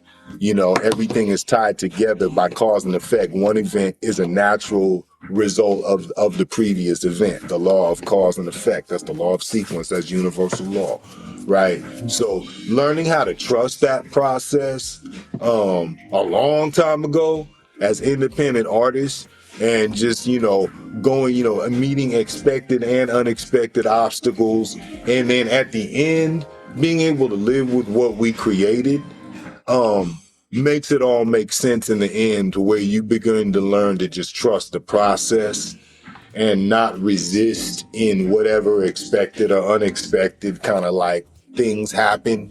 It just becomes part of the process. That's part of the underdog formula. Like that's just all, you know, analogous to underdog stuff. You know what I'm saying? Going against the grain, the odds, like might not be the most favored, but is like the people's, you know what I'm saying? It's every day. You know, if you're overworked and underpaid, you're an underdog. You know what I mean? If you feel like you can't really be yourself because you feel unsafe in the world, you're an underdog. You know what I mean? If you ever feel like you've been treated unjustly or you don't get a fair shake, you an underdog. You know what I'm saying? So like underdog music is for everybody and anybody, but particularly for those like who feel in any way, you know what I'm saying, that they like underdogging in their life, right? Like that is charcoal spun at high and terrific speeds turns into diamonds. It's pressure that creates diamonds, scientifically speaking, and actually, right? So, you know, that's what it's about. You know, that's what it's about. Man. Okay, yo, that's last few questions, man, because I know y'all got things to do. Word. I got a list of just lightning round questions. This is something new I'm starting on the podcast, man. So I'm gonna throw out some questions. Just give me a quick answer which one you want. I got something for you, Underdog, and I got something for you, Rod. Word. All right, so let's go with Underdog first, man. Let me ask you this question. Vinyl, cassette, CD, or digital? Which one is your favorite format right now? Vinyl. I'm biased. I've always been a crate digger. We started out, I'm 51 years old. You know what I mean? Like we started out as vinyl. So I'm a sound nerd. So, you know, we sound nerds, man. Like we know analog in contrast to digital, right? The frequency of a digital bass line is in the perimeter, whereas an analog frequency, it's central. So the way that translates is you feel analog bass lines differently than you feel digital bass lines. You can tell in the music too. Yeah. Right. So vinyl, I say, I'm biased to that. Yeah. Okay. Yeah. I'm biased to that too. You know, that's what we grew up with. Late night studio session or early morning studio session? Early morning. Because I'm big on circadian rhythm and sleep is important. That's just important to note as a universal side note. Dick Gregory said the number one cause of death in America is sleep deprivation, which definitely correlates over into all mental health symptoms because that's kind of been a revisiting topic and an important one in this conversation. So I really try to, if I do anything religiously, it's sleep. And in meaning in the time frame, like I really try to stick to that for all purposes. Okay. You got a cosmic power, right? You got flight, time travel, or telepathy. Which one are you picking? Yeah? Flight, time travel, or telepathy? Time travel. Why time travel? Because I can, technically speaking, you're talking to me. In time travel, we exist in all the parallel dimensions. So I probably could fly or use telekinesis in other planes of existence in my parallel selves. So if I can time travel, I can do all of those. Because the parallels are infinite. That's what multiverse is about, right? Like the parallels are infinite. We saw that in the second Miles Morales. All of them Spider-Mans, it was infinite Spider-Mans. You know what I'm saying? So, like, I'd be able to access that telekinesis or that flight somewhere in there if I could travel the time. I could access anything if I could travel the time. Right? Word up. If you had to, just give me one word to describe Power Cosmic 2.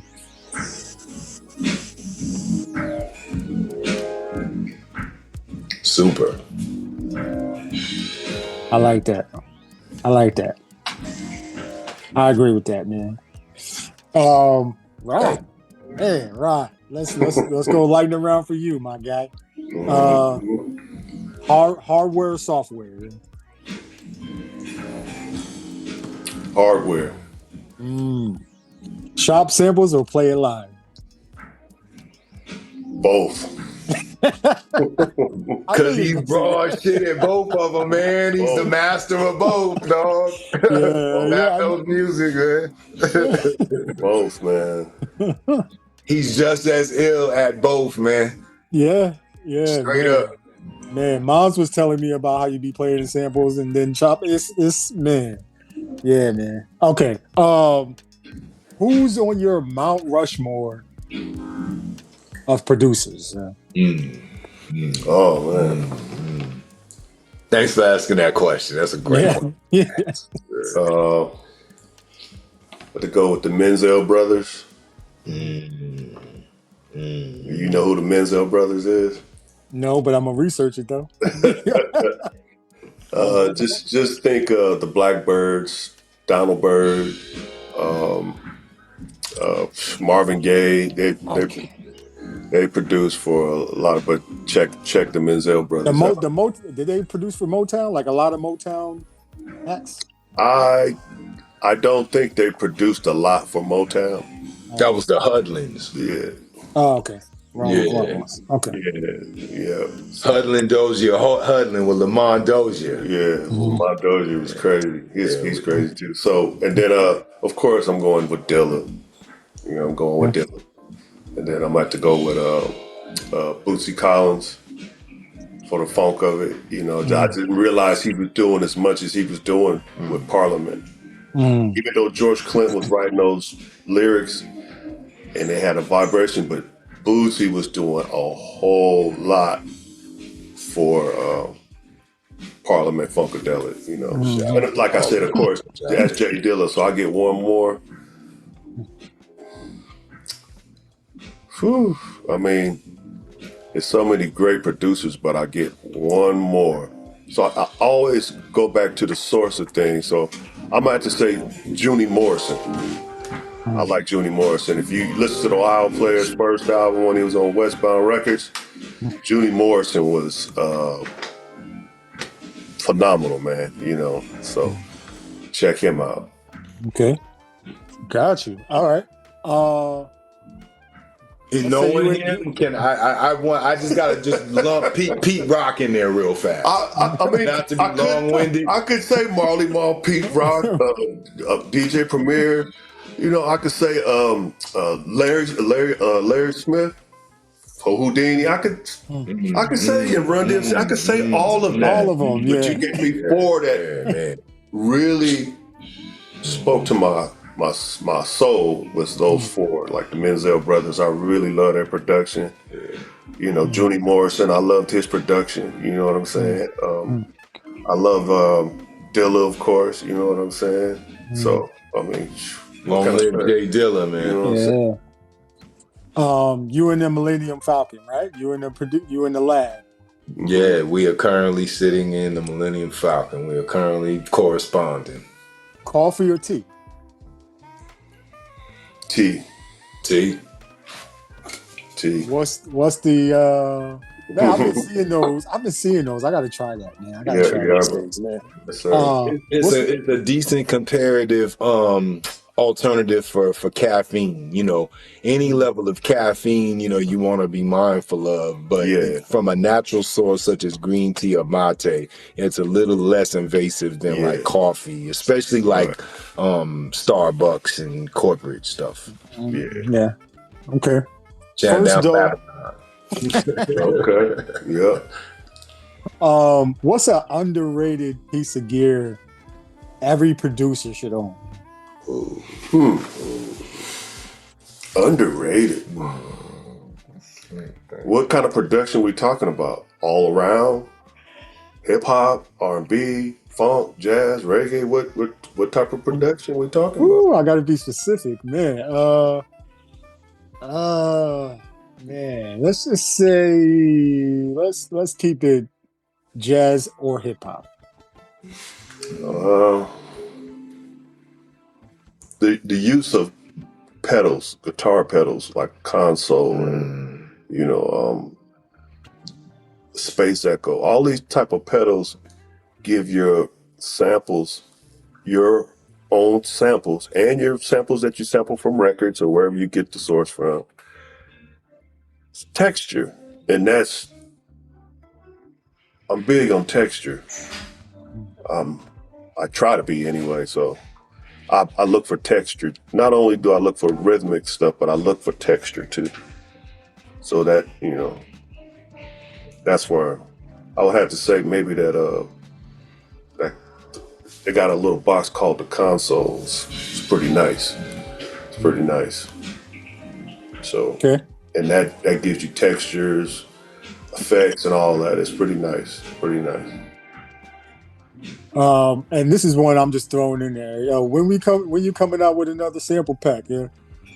It's been a few years. You know what I'm saying? I was just kind of thinking the market is oversaturated with it.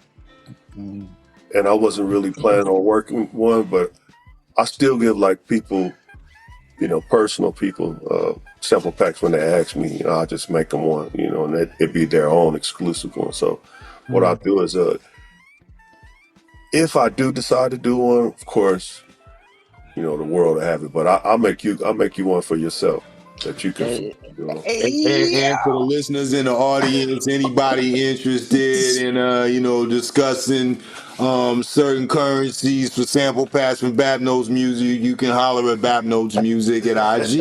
Is the handle. Yes, sir. Hit him in the DM. You know what I mean? Because what he's saying is that he will customize your sample pack. You heard? Yeah. And you want them. Trust me, you want them, man. Yo. Listen, gentlemen, I really appreciate y'all, man, taking the time to chop it up with me, man. And I am going to definitely I gotta blast this out, man. I don't know what I was thinking. I don't know why it took me this long to get at y'all about this album, but I'm glad we did. Because Power Cosmic 2, for me, when I'm listening to this album, your voice is so low, and I don't know if that's intentional, but I literally shut everything else out, and I have to pay attention to what you're saying. For me, I get more out of doing that than just putting on an album and then just going about my day. I have to be intentional about listening to these albums that y'all put out, man. Right on. You know, like I just gotta clap it up for y'all, man. Thank y'all for putting this out, putting That's this great. together, In the man. age you just want to hear, you just want to get off real quick. That's this age, but that is so.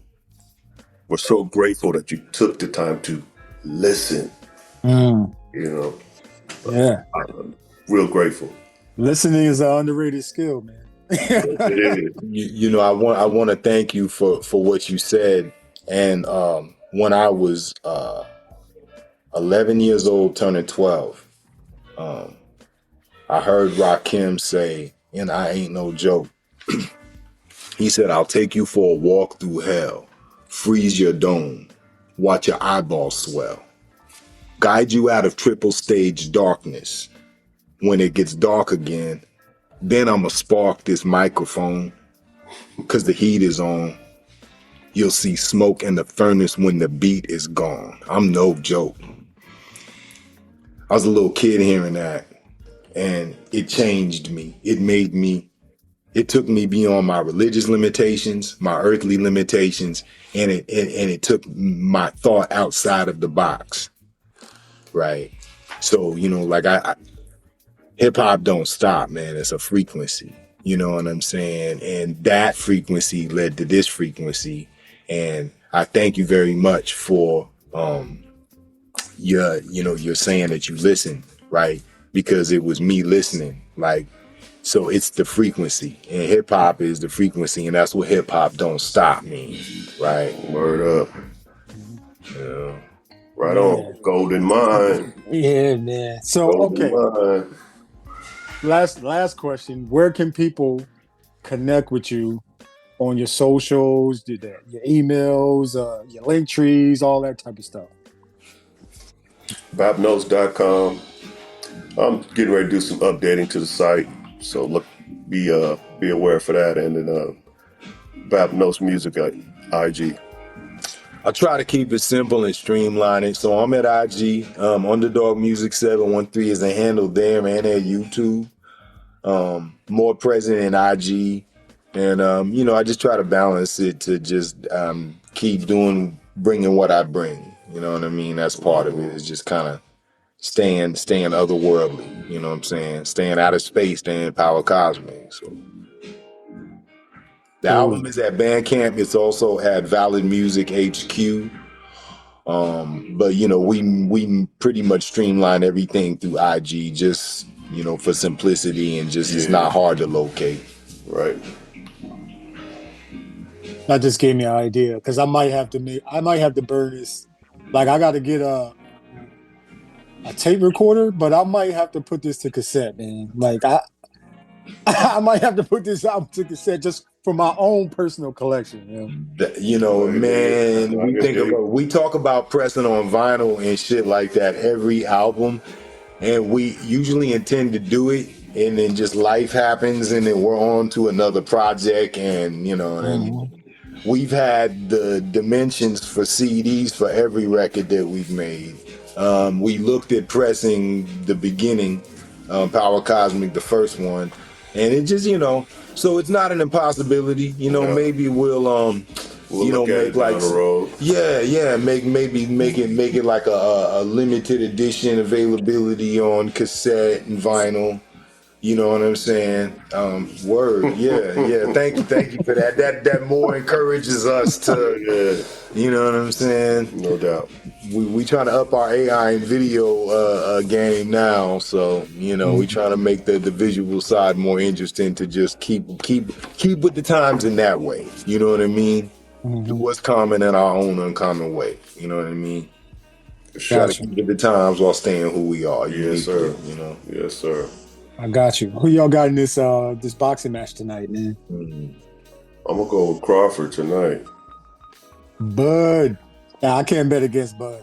I can't bet against I'm undecided. Time will tell, like it always do. Sure but will. you know, I will say we was talking. I think while we took a break, I am a little I'm a sociologist. I over observe if anything, never under or at all, right? So I'm a little leery about the digital Don King we know as Netflix as a boxing promoter. You know what I mean? I don't know in the post Mike Tyson fight, having grown up on Iron Mike, I talked about him in the album, everything, right? Like I don't know how I like the, hope time will tell. Time will tell, right? Like it You, always does. you think it's something sketchy happening, or I'm not gonna that would be a speculation that I don't have evidence to claim. So I try to be careful with that type of stuff. But it just like to my muscle testing. You know what I'm saying? Shout out to Dr. B Serious. You know what I'm saying? He be telling us about muscle testing reality, and it just don't feel quite right to the muscles. That's the best way I could. Time will tell. You know what I'm saying? It's all good, man. Time will tell. What's the phrase? To the best winner go the spoils. You know what I'm saying? Yeah. Well, it should be a good one, man, for the matchup people. I think this is a good matchup. I don't know, Bud's going up 2 weight classes. Yeah, We'll see what that's the happens. thing that weighs heavy on my mind. That's the only thing that can make him lose is he put on all that weight and get tired. Y'all bet y'all got money on anybody? No, I ain't putting no money on that. I ain't putting on. It's too unpredictable. Yeah, don't bet on Netflix boxing world. Like if it was one of them Paul brothers, I'll put it on Paul because I know they're gonna make him win. Like that type of thing. Right. They don't even let you bet like that no more. That's one boxer you can bet on, world, Jake Paul, because you know how that fight's gonna go, right? But yeah, man. But yo, I appreciate y'all, man. And likewise, brother. Thank you for the time and acknowledgement.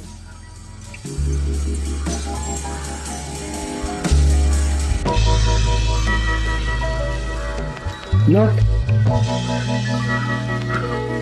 what to think, not what to think about, not what thoughts should do or not do, but we are asking what is thinking itself.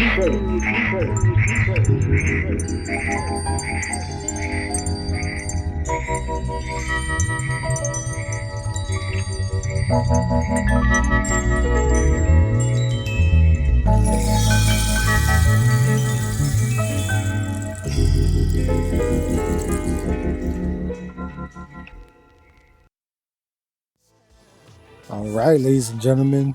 So this concludes the show. I want to send a big thank you to La from Underdog Music, man. La Underdog Music for coming through and sharing the story behind Underdog Power Cosmic 2, Cosmic Continuum. Make sure y'all go stream that. Actually, no, first support that and then stream it and share it on Bandcamp, man. So the link is going to be in the description. Make sure you follow Lau on his Instagram, follow his journey, tap into the cosmic energy he's creating. It's all so empowering as well, man. So links are going to be in the description of the show. But then also a big shout out to Rod Nice of Back Notes Music for breaking down his role in helping create the Underdog's Power Cosmic 2, Cosmic Continuum. So, it's always inspiring to hear how producers bring their vision into the collaborative project. So go support his work as well. Follow Back Notes Music on IG as well. And of course, stream the album, man. Support the album. Stream the album. The link will be in the description of the show. You know what I'm saying? This is a dope album, man. It's timeless. It's empowering, man. So get to it. You know what I'm saying? As always, this is the Rec Show Podcast. Thank y'all for listening. Until next time, y'all know the saying, start with the record, recognize the beats, and we'll catch you on another one, man. Big peace and love. Count blessings, not problems, yo. All right? Peace and love, y'all. At the bus stop, on the corner. At the bus stop, on the corner. At the bus stop, at the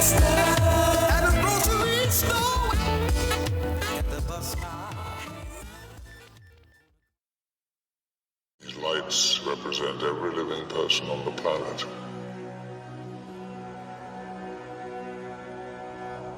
The white lights are humans. And these are the mutants.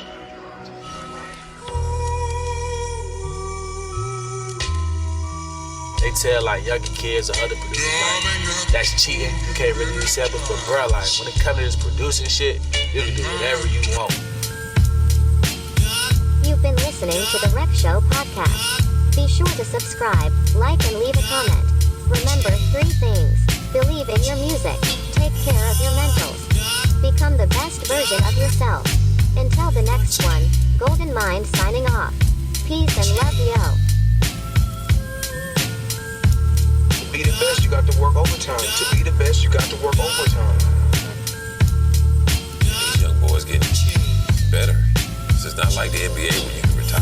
Like this is, you have to keep going.